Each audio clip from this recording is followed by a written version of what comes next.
There are doubtless core reasons as to why neglecting to assemble with other Christians is not an option for those who can assemble.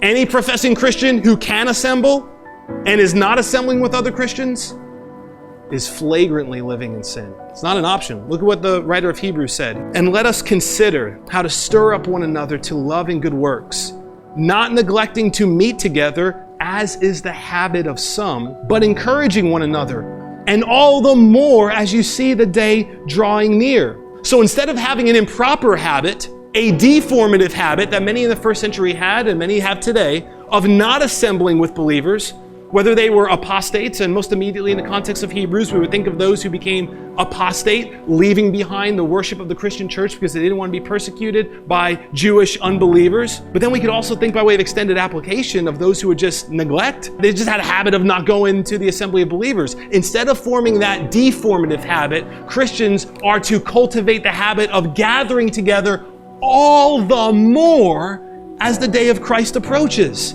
And if you look at the text, you find that in the assembly of the church, the believer is to cultivate the habit of helping and being helped. It's just part of the reason why you come to the assembly. The language is there in verse 24 and 25. The believer is to consider how to stir up one another to love and good works and to be encouraging to one another. Think of how formative that is.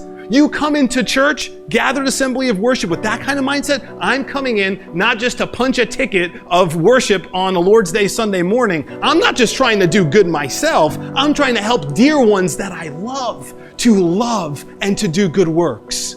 It's beautiful. It's wonderfully formative. You start thinking like a servant. You start having an others-mindedness about you, a God-centeredness and an others-mindedness. So you're starting to look more like Christ. You're being formed into the image of Christ. You have that servant mindset.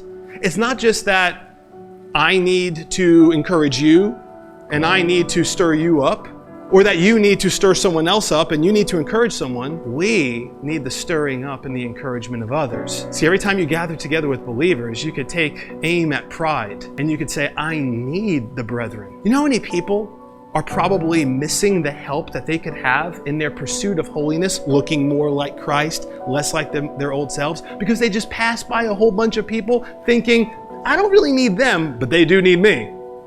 We need each other. See, that's stir up one another. I need your stirring. I need your encouraging. You need my stirring. You need my encouraging. We need each other. It's a wonderfully beautiful thing. Being together is wondrously formative for your likeness to Christ.